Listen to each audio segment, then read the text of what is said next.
A gentleman by the name of Yu delighted in boxing and feats of strength, and was himself able to dance the whirligig while holding aloft a heavy metal jug in each hand. One day, while Yu was visiting the capital, his personal servant fell ill and took to his bed. He decided to consult an expert fortune teller who was reputed to be capable of determining the span of a man's life with astonishing accuracy. Before Yu had even spoken, the fortune teller said to him, "You wish to put a question concerning your servant's illness, do you not?" "Why, yes," exclaimed Yu. "The servant's illness is nothing serious," said the fortune teller, "but you, sir, are in grave peril." Yu asked to have his fortune told. "Dear sir," he exclaimed, "you are fated to die 3 days from now." Yu was dumbfounded. "I do possess a trifling art in this connection," the fortune teller went on. "For 10 taels of silver I will undertake to intervene on your behalf." Yu, thinking to himself that such trifling and rather expensive magical arts were probably of no use against fate, rose silently to his feet and made to leave. "You will regret having denied yourself this petty expense," commented the fortune teller. The next 2 days passed uneventfully, and on the 3rd day he sat calmly in his room at the inn, waiting to see what would happen, and nothing did. Night fell, and he closed the door and sat there quietly, sword in hand, awaiting whatever fate held in store for him.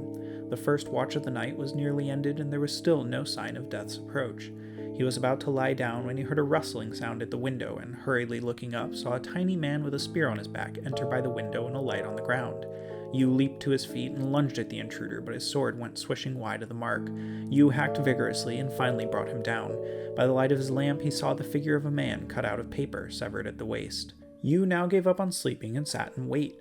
Another creature bored its way through a pane of the paper casement, a fearsome-looking monstrous thing. The instant it touched the ground, Yu struck at it with force, splitting it in 2 halves. Fearing it might rise up again, he attacked again and again. Afterwards, he saw a clay figure lying on the ground, broken into countless shattered shards. After a while, he heard what sounded like an ox snorting outside. Then the whole room started shaking and seemed about to collapse. Afraid of being buried alive, Yu threw open the door and ran into the night. By the dim light of the moon, he saw a huge ghoul. Yu was still reeling from shock when the ghoul let fly a shower of arrows. Yu struck them down with his sword, but when he tried to strike the creature directly, it would fire another arrow. He jumped to one side, and an arrow drove itself into the wall, much to the fury of the ghoul. Yu darted between the ghoul's legs and slashed his own sword against its shins with a mighty whack. He moved close up against the monster's ribs and dealt them a hefty thwack. The creature slumped to the ground and lay there. Yu continued striking blow after blow until before him lay a man-sized wooden puppet, decorated in the most terrifying fashion with blood flowing from every place his sword had struck. Yu sat there until dawn, knowing that each of the 3 monsters had been sent against him by the fortune teller, determined to prove his clairvoyant powers. The next day he went to the fortune teller's house. The man was seized and hauled before the magistrate, who had him put to death.